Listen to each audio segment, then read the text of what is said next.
깊은 산속 옹달샘.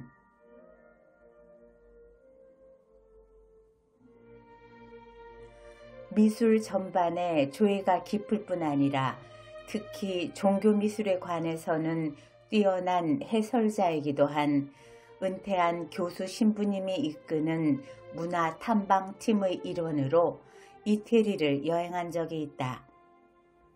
이태리가 처음은 아니었지만 모든 관광지를 제쳐놓고 미술관과 성당만을 도는 여행은 처음이었다. 첫 번째 관람지인 바티칸 미술관에서 나는 이미 녹초가 돼버렸다. 바티칸은 주마간산으로 대충대충 돌아보려 해도 어쩔 수 없이 발길을 잡는 그림과 조각이 많아 어차피 시간을 많이 들이게 되는데, 거기에 신부님의 자상하고 열정적인 해설이 더해지니 그 피로감은 몇 곱으로 늘어날 수밖에 없었다. 미는 사람의 정신을 순화하고 고양시키기도 하지만 절정의 미가 한꺼번에 몰려올 때는 나약한 정신을 차마 견디지 못하게 하는 위력이랄까 공격성 같은 게 있는 것 같다. 바티칸 박물관을 시작으로 신부님이 우리에게 보여주고 싶어 하신 이태리 내의 박물관 성당, 성지 순례의 마지막 기착지는 시칠리아 섬의 팔레르모였다. 11일 동안의 행복하고 피곤한 여행을 마치고 귀국을 앞둔 마지막 밤의 저녁 식사 시간이었던 건가? 신부님이 불쑥 말씀하셨다. 당신이 지금까지 보아온 성화 조형물 중에 으뜸으로 아름다운 것은 철원 도피안사의 철불이었노라고. 절 이름도 생소했고 철불은 더군다나 본 적도 없었지만 신부님 말씀에 전적으로 동의했다. 그때의 기분이 그랬다. 그건 국수주의하고는 다른 거였다. 왜 있자는가?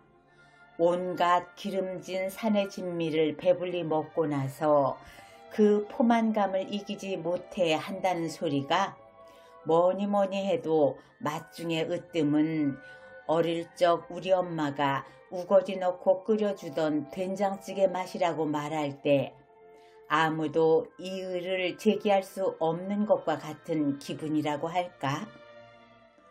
받아들이는 쪽의 느낌은 그렇다 해도 말씀하시는 신부님의 태도는 그 이상의 진정성이 있었던 것 같다. 신부님 역시 피곤한 안색에 향수 어린 생기가 떠올랐다.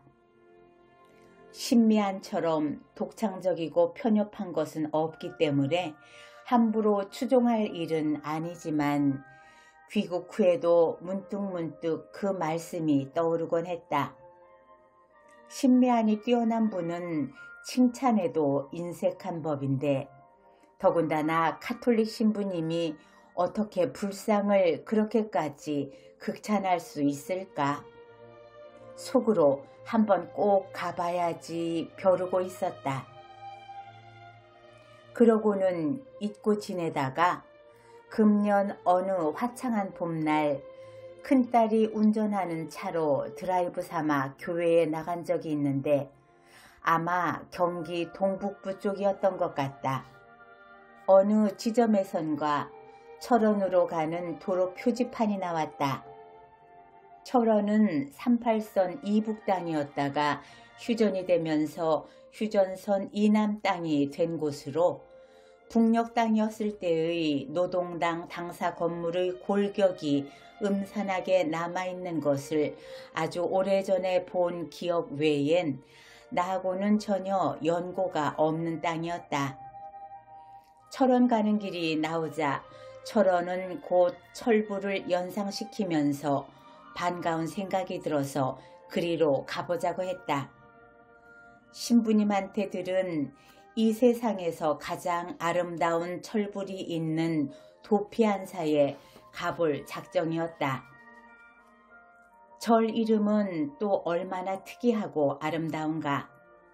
살아서 도달할 수 있는 피아는 어차피 찰나의 환상일 뿐일 테지만 말이다. 도피안사는 철원에서도 북쪽 구철원 쪽에 있었다.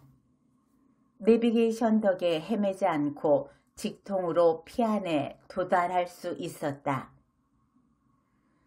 세월에 아름답게 마모된 석불이나 탱화나 벽화 속에 화려하게 색칠한 부처님 또는 전국의 수많은 사찰 연화대에 높이 올라앉은 눈부시게 금칠한 부처님은 많이 봐왔지만 철불은 처음이었다.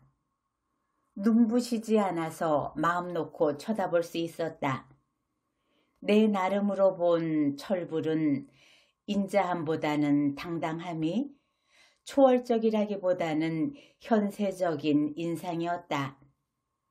우리가 잡이라고 부르는 덕목 안에 내재한 위선적인 것을 철저하게 도려낸 것 같은 인상은 부처님이라기보다는 당시의 신라인이 이상으로 삼았던 인간상을 구현한 것처럼 보였고, 그래서 신라시대와 신라인에게 친근함까지 느껴졌다. 그 이상으로 감동했다면 그건 아마 과장이나 남의 감정을 모방하는 것에 지나지 않을 것이다. 이 드문 철부를 모신 도피안사는 해방 후엔 38선 이북 땅이었다가 정전 후 휴전선 이남 땅이 된 지리적 특성 때문에 완전히 폐허가 된 것을 1957년에 우리 육군이 지금의 아담한 절 모습으로 재건한 것으로 되어 있는데, 그 재건 설화에도 땅속인지 계곡인지 반쯤 묻힌 철불이 발견됨으로써 비롯된다고 전해진다. 그 철불은 발견 당시 하늘 가릴 천장 하나 없는 노숙의 신세였지만 신라 경문왕 5년에 조성됐다는 조상 명기를 뚜렷이 간직하고 있음으로써 국보의 반열에 올랐다. 그때 다녀오고 나서 다시 한번 가봐야지 벼르기만 하고 아직 못 가봤는데 자꾸 그쪽으로 마음이 끌리는 까닭은 신부님의 최고의 찬사가 맞나? 나의 친근감이 맞나? 비교해보고픈 유치한 발상 때문이었을 것이다. 최근에 유홍준의 나의 문화유산 답사기 2에 도피안사가 나오는 걸 찾아 읽어봤는데 이런 구절이 나온다. 별 생각 없이 불상을 보아온 사람이라면 그 부처가 그 부처라고 생각할 수 있을 것이다. 그러나 분명히 말하건대 당신이 본 불상의 모습은 오직 그 불상만의 모습일 뿐이다. 천이면 천, 만이면 만 개의 불상이 제각기 다른 모습이다. 부처의 모습이란 곧 절대자의 모습이다. 그 절대자는 한 가지 모습을 지니고 있는 것이 아니다. 우리가 머릿속에 그리는 절대자의 상도 한 가지가 아니다. 모든 불상은 그것을 제작했던 시기와 발언했던 사람들이 지니고 있던 절대자의 모습을 반영하고 있는 것이다. 그렇게 치면 신부님도 옳고 나도 옳다. 도피안사에 다시 가볼 것 없이 철불과 재회할 기회가 있었는데 법정 스님이 입적하신 후였다.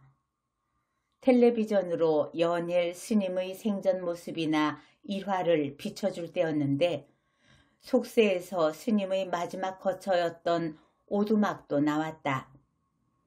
오두막 벽에 사진이 한 장 붙어 있었는데 철불 사진이었다. 스님의 거처가 서발막대 거칠 것 없는 무소유 그 자체였다는 것은 여러 사람의 입을 통해 이미 전해 들은 바였지만 어쩌면 작은 부처님 한 분도 안 모셨을까.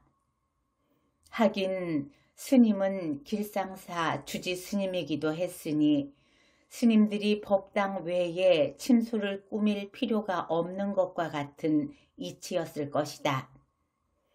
나는 내가 화면으로 본 철불이 도피안사의 철불이라는 걸 의심하지 않았지만 나중에 유홍준 교수에게 들은 바로는 또 다른 철불이라고 했다. 나는 남한 땅에 철불이 한 분뿐인 줄 알았는데 또 한 분 있다는 걸 안 것도 역시 유홍준 교수를 통해서였다. 법정 스님의 마지막 거처 벽에 남아있던 불상사진이 꼭 도피안사 철불이 아니어도 반가웠다. 두 제조연도가 10년도 안 되는 근소한 차이가 날 뿐인 두 불상은 신기할 정도로 서로 닮아 있었고 더 신기한 것은 법정 스님이야말로 신라시대 철불과 가장 닮은 골상과 표정을 하고 있다는 것이었다. 그건 워낙 준수하게 타고난 골상에 위선과 세속의 헛된 욕망의 군살이 붙는 걸 철저하게 경계한 엄격한 수도의 결과일 것이다. 법정 스님을 공적인 자리에서 뵌 적은 몇 번 있지만 개인적인 친분이 있었던 것은 아니다. 가까이서 뵀을 적에도 다른 불자들이 하는 대로 합장하고 고개를 숙였을 뿐 인사말을 건네거나 하지 않았다. 길상사에 법문을 들으러 간 적도 없다. 그분이 남긴 수많은 저서 중에 서너 권을 갖고 있을 뿐이다. 더 여러 권 있었는데 스님이 입적하신 후에 빌려달라는 사람에게 아낌없이 내주다 보니 그렇게 되었다. 책은 읽으라고 있는 거니까 아깝다는 생각은 조금도 없다. 단 한 번 사사로운 자리에 스님과 함께 초대받은 적이 있다. 내가 종종 고향집처럼 들르는 곤지암의 도예가의 집이었다. 그 도예가는 흙장난이 좋아 흙으로 도자기를 빚고 농사도 짓는다고 말하지만 농사도 도예도 장난이 아니다. 농사도 밭농사, 농농사 합해 거스르는 식솔은 물론 친지들에게 무공의 농산물을 아낌없이 나누기에 부족함이 없는 알부자고 지위고하를 막론하고 가짜는 인간들을 깔아뭉개기 선수인 독설가고 자기 작품에 자부심이 대단한 장인이다. 도예가가 고집하는 옛날식 가마에 불을 지피는 날은 친지, 애호가, 문화생들로 그의 집 너른 마당은 인산인해를 이룬다. 그날은 고사도 지내고 음식도 나눈다. 법정 스님은 특히 그가 만든 닭이를 좋아하셔서 곁에 두고 애용하신다고 그가 자랑삼아 말하는 것을 들은 적이 있다. 그가 만든 닭의 특징은 겉은 질박한 흙빛이고 안은 티끌 하나 없이 청명한 하늘빛이다. 그날도 아마 가마에 불 붙이는 잔치가 있는 날이었을 것이다. 나는 야외에서 사람 구경도 하고 불 구경도 하고 싶었지만 그날은 특별하게 작업실 2층 방으로 안내를 받았다. 법정 스님과 그분을 모시고 따라온 젊은 스님 두 분이 앉아 계셨다. 시끌벅적한 축제 분위기의 바깥보다 훨씬 어려운 자리가 될 것 같았지만 그 즉시 돌아 나오진 못하고 합장으로 인사를 대신하고 스님 옆자리에 앉았다. 거북하지만 약간은 얌전을 빼고 앉아 있었던 것 같다. 그때 옥색 비단 보자기에 싼 상자를 든 중년 부인이 2층으로 올라왔다. 그는 불 때는 걸 보러 온 게 아니라 스님이 납신다는 소식을 듣고 온 게 확실했다. 그 부인이 입은 치마 저고리는 더워오는 계절에 맞는 수수한 숫고사나 은조사 계통의 옛날 비단이었던 것 같다. 부인의 한복태가 좋아서 그랬던가? 근래에는 그렇게 아름답고 품격 있는 한복은 처음 본 것처럼 느꼈다. 그것만으로도 눈부신데 부인은 들고 온 상자를 스님 앞에 공손하게 바치고 나서 날아갈 듯이 가볍고 우아하게 큰 절을 올리는 것이었다. 그것도 한 번이 아니라 3번씩이나. 그게 불자들이 고승에게 드리는 예법이라는 걸 나는 나중에 들어서 알았다. 삼배를 마치고 난 부인은 옥색 보자기를 풀고 상자 뚜껑을 열었다. 약과였다. 감탄사가 나오게 장식이 아름답고 기름이 잘잘 흐르는 약과였다. 절로 침이 넘어갔다. 우리 고향 개성에선 부잣집에서 딸을 시집 보낼 때 패백 음식으로 약과를 썼다. 딴 음식도 썼겠지만 약과는 특히 손이 많이 가고 비싼 재료가 많이 들 뿐 아니라 실패할 확률도 높아 각별히 신경을 써서 친척 중에서도 솜씨 좋은 이가 불려다니는 걸 봐왔기 때문에 한눈에 그 약과에 기울인 부인의 정성과 솜씨를 알아볼 수 있었다. 스님은 말없이 그 아름다운 약과 상자를 내 앞으로 밀어놓으셨다. 맛보라는 뜻을 눈으로만 나타내시면서 아마 몇 살이라도 연장자에 대한 예우였다고 생각된다. 나는 기다렸다는 듯이 그 윤기 나는 약과 한 개를 손으로 잡으려는 찰나 부인이 즐겁을 하며 약과 상자를 다시 스님 앞으로 밀어놓는 것이었다.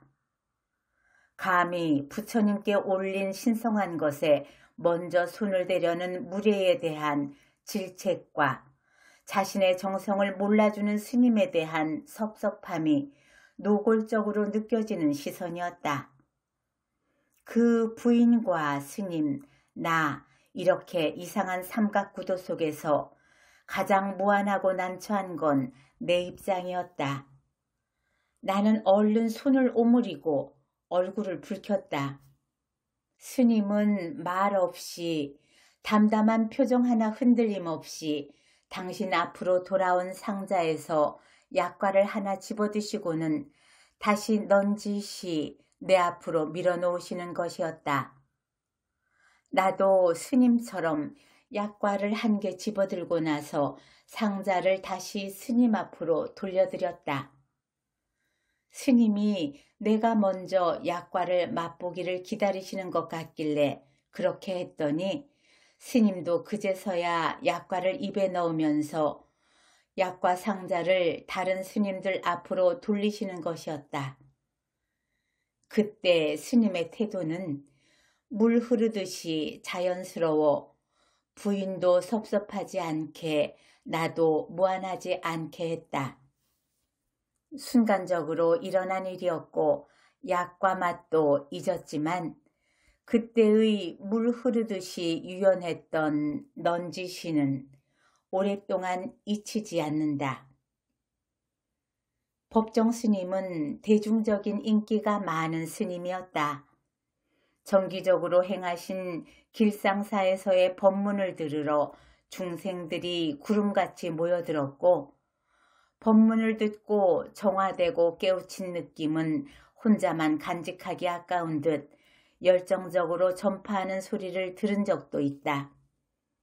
그 많은 저서 중 내 개인적으로는 법구경 해설하신 것을 가장 좋아하고 딴 저서들도 사람의 도리를 부처님 말씀에 비추어 그분처럼 쉽고 따스하게 설한 분도 없다고 생각하고 있다. 그분은 일관되게 무소유를 설했을 뿐 아니라 몸소 실천하셨고 마지막 모습까지 그걸 실천적으로 보여주셨다. 관도 없이 그분의 몸을 덮은 천 위에는 다만 비구 법정 네 글자만 있었다고 전해진다. 다만 넉자. 비구 법정은 우리의 관습화된 진부한 정신을 찌르고 전율스럽게 한다. 평생을 두고 설한 무소유의 완성, 절정을 보는 느낌이다. 저서를 절판시키라는 유언도 남기셨다.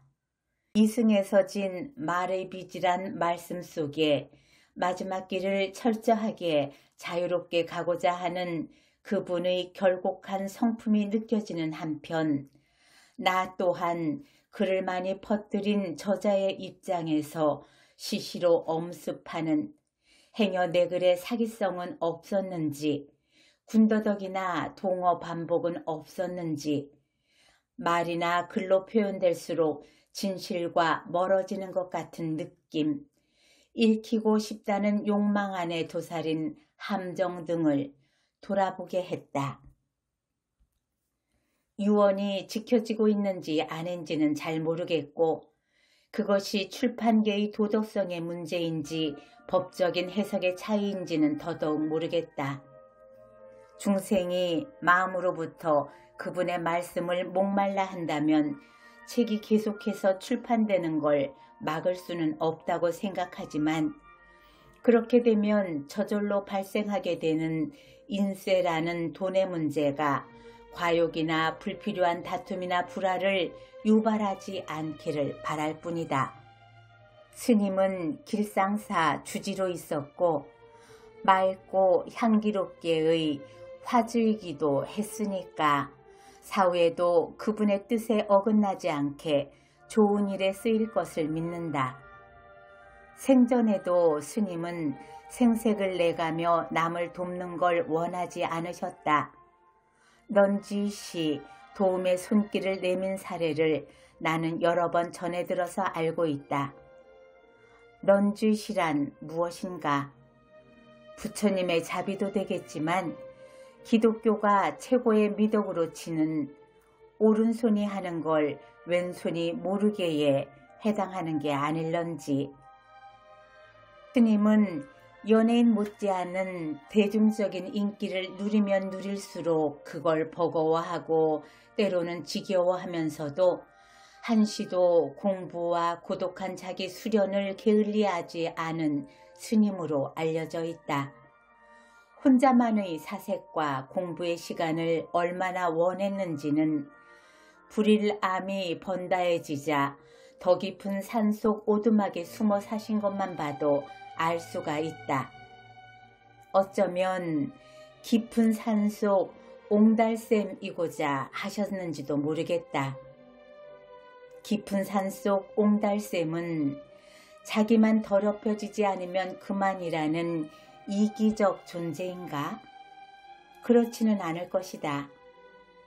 만일 깊은 산 속에 옹달샘이 없다면 산에서 길을 잃은 나그네가 어떻게 목을 축이고 길을 찾아 살아 돌아올 수 있겠는가? 작은 옹달샘도 차면 어차피 흐르게 되어 있다.